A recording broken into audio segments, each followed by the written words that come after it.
Assalamualaikum warahmatullahi wabarakatuh. Kami dari kelompok 10 akan mereview materi minggu kemarin yang berjudul Sequence and Selection, yaitu yang dijelaskan kelompok A1 dan B1.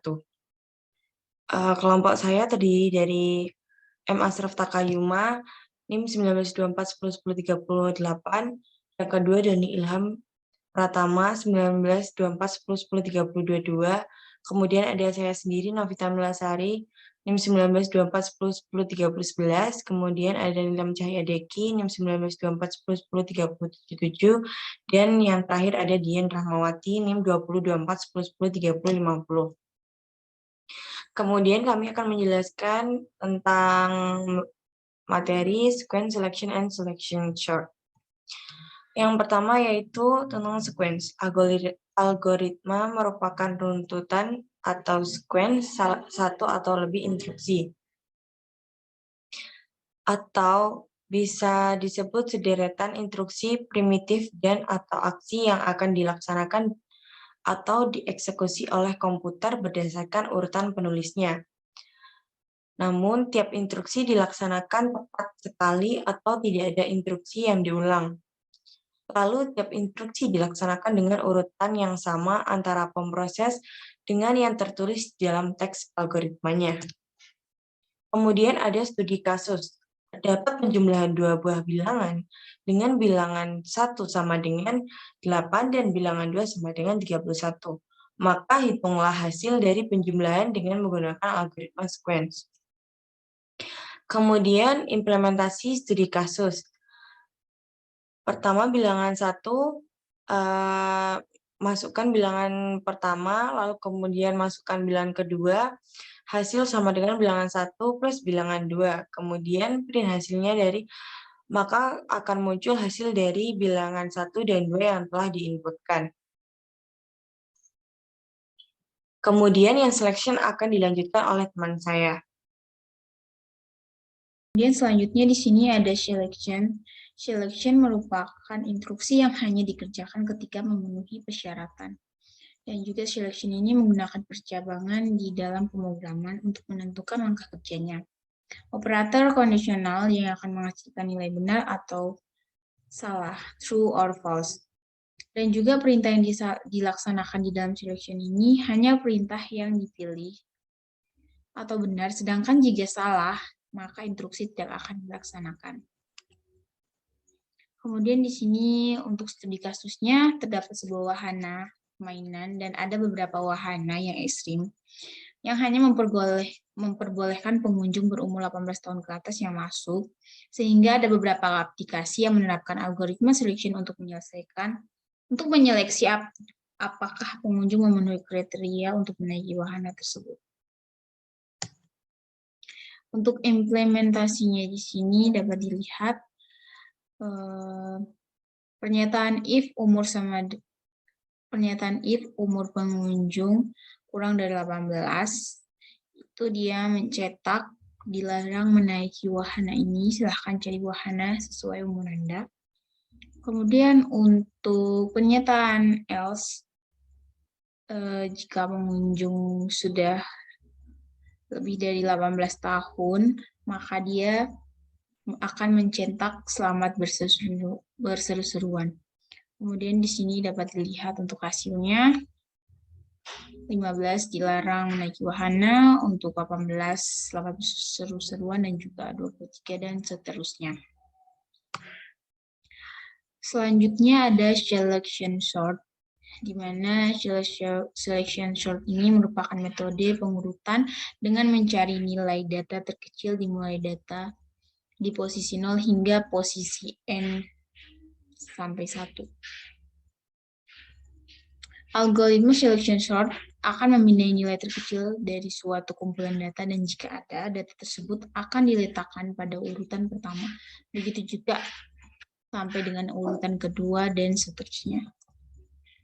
Adapun kelebihan selection sort di sini merupakan algoritma yang rapat dan mudah untuk diimplementasikan, mempercepat pencarian, dan memudahkan untuk menentukan data minimum dan maksimum.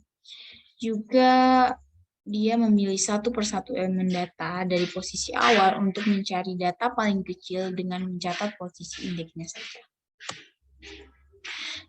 Kemudian di sini ada studi kasusnya. Studi kasusnya jika elemen array elemennya ada 8 dengan nilai 5, 1, 12, min 5, 16, 2, 12, dan 14, maka pengurutan secara manualnya seperti bawah dan diminta menyelesaikan dengan bahasa pemrograman Python. Jadi untuk pengurutan secara manual di sini, karena selection sort ini mencari nilai dari terkecil sampai terbesar, maka dapat dilihat karena dari 8 elemen array ini yang paling terkecil adalah min 5, maka min 5 ini ditukarkan posisinya dari posisi keempat dipindah ke posisi pertama. Jadi di min 5 pindah ke posisi pertama dan angka 5, elemen 5 ini dia pindah ke posisi keempat. Jadi tertukar. Begitupun juga seterusnya.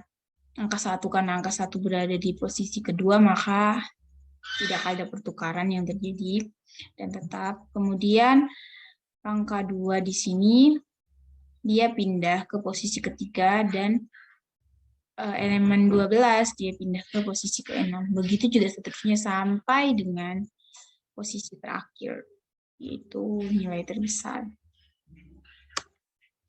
Jadi di sini implementasinya depth selection sort untuk pertukaran proses sorting angka tadi, dan kemudian angka elemen array-nya dan di print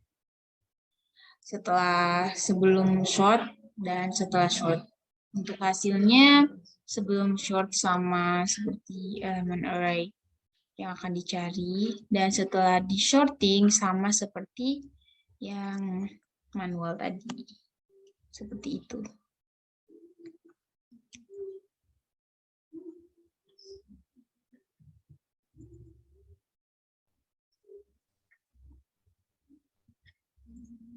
Assalamualaikum warahmatullahi wabarakatuh. Saya di sini dari kelompok 10 akan melanjutkan materi dari minggu sebelumnya. Nah, pertama-tama perkenalkan dari kelompok 10 kami ada M. Ashraf Takayuma, Doni Ilham Pratama, Novita Milasari, Nilam Cahyadeki, dan Dian Rahmawati.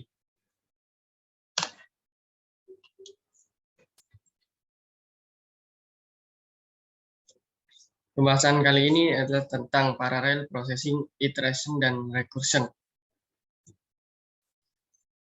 Parallel processing adalah penggunaan lebih dari satu CPU untuk menjalankan sebuah program secara simultan. Idealnya, parallel processing membuat program berjalan lebih cepat karena semakin banyak CPU yang digunakan, tetapi dalam praktek seringkali sulit membagi program sehingga dapat dieksekusi oleh CPU yang berbeda-beda tanpa berkaitan di antaranya.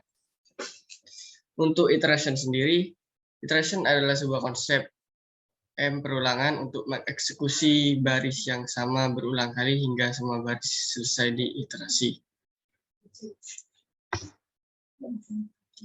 Langkah-langkah iteration. Pertama adalah start atau mulai. Kemudian kedua dilanjutkan dengan inisialisasi atau menentukan beberapa banyak looping yang akan digunakan. Ketiga adalah masuk ke pengecekan kondisi. Kemudian 4, eksekusi. Kelima, kembali ke step 2. Dan keenam adalah stop jika kondisinya sudah terpenuhi.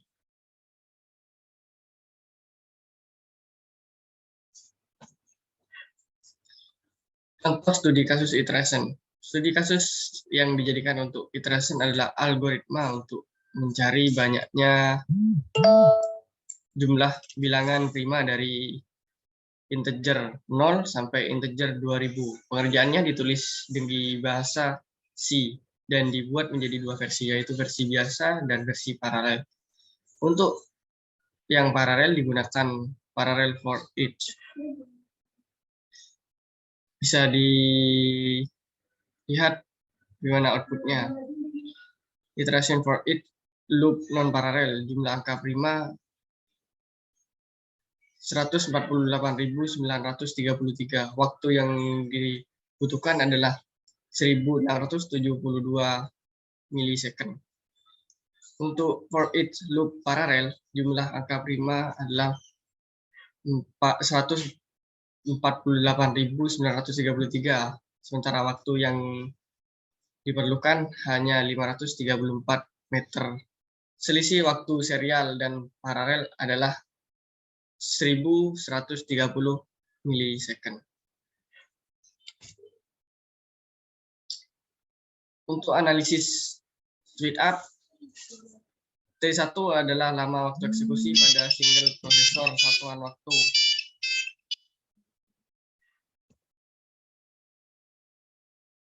Untuk analisis speed up, T1 adalah lama waktu eksekusi pada single prosesor satuan waktu. TP adalah lama waktu eksekusi pada P prosesor satuan waktu. Perhitungan memakai 8 thread. 1672 per 534 sama dengan 3,13. Untuk analisis efisiensi, SP adalah speed up, sedangkan P adalah banyaknya prosesor. Hitungannya adalah 3,13 dibagi 8 sama dengan 0,39125. Untuk analisis cost adalah TP adalah lama waktu eksekusi pada P prosesor satuan waktu. P adalah banyaknya prosesor. Perhitungan 8 dikali 534 sama dengan 2832. Selanjutnya adalah recursion. Recursion adalah salah satu hal yang paling penting di bidang computer science dan sebaiknya dikuasai oleh mereka yang bergelut di bidang tersebut. Bahasa pemrograman biasanya mengimplementasikan recursion ini dengan mengizinkan sebuah fungsi untuk memanggil dirinya sendiri. Kelebihan saat menggunakan rekursi yaitu membuat kode program menjadi lebih mudah untuk melakukan perulangan dengan batasan yang luas. Contoh studi kasus recursion. Studi kasus yang dijadikan untuk recursion adalah algoritma quicksort. Pengerjaannya ditulis di bahasa C dan dibuat menjadi dua versi, yaitu versi non-paralel dan versi paralel. Untuk yang paralel digunakan modul clean key dan menggunakan 2000 data yang di-generate random dan dimasukkan ke array. Outputnya recursion quicksort non-paralel sudah di-sort through waktu yang diperlukan 11.902 milisecond. Untuk quicksort paralel, saat true waktu yang diperlukan adalah 3.838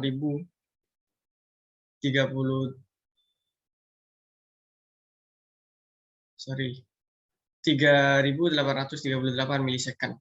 Selisih waktu serial dan paralel adalah 8.064 milisecond.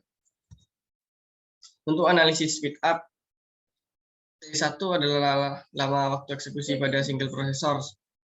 TP adalah lama waktu eksekusi pada preprosesor. Perhitungan memakai 8 thread. Jadi, 11.902 dibagi 3.838 sama dengan 3,10. Untuk analisis efisiensi, SP adalah speed up per P banyaknya prosesor. Perhitungannya adalah 3,10 dibagi 8 sama dengan 0,3800 sama dengan 0,3875.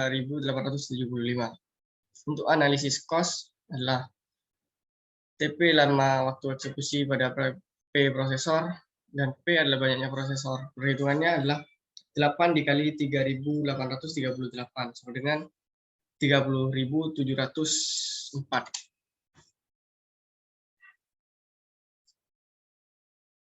Kemudian ada fork join. Yang pertama yaitu definisi fork join. Fork join itu digunakan untuk memecahkan behavior menjadi activity atau action secara paralel. Join penggabungan yang digunakan untuk menghubungkan kembali activity dan action secara paralel. pada setiap aliran adalah independen atau individu dan tidak dibatasi untuk melakukan perhitungan serupa. Setelah bergabung hanya satu aliran yang akan lanjut. Contoh fork join yaitu pada penerapan garpu. Gigi garpu dipecah menjadi beberapa gigi yang memiliki fungsi yang sama. Lalu pada penerapan pengolahan limbah dengan mengalirkan beberapa limbah dari beberapa daerah ke tempat pengolahan limbah. Kemudian function solve problem. If masalahnya cukup kecil, memecahkan masalah secara langsung atau algoritma sekuensial. Else-nya untuk bagian dalam divide atau problem for subtasks. To solve part, gabungkan semua subtasks yang muncul di loop sebelumnya mengembalikan hasil gabungan. Kemudian keterkaitan pada parallel computing, yaitu contohnya pada kinerja sebuah laptop yang memiliki 2 keping RAM 16 GB. Kesimpulannya yaitu mekanisme yang berkaitan secara paralel dan memiliki tujuan yang sama. Fork join ini memiliki konsep yang serupa dengan sequence secara paralel dan hasil kecepatan tetap lebih cepat fork join daripada sequence. Baik, selanjutnya yakni map.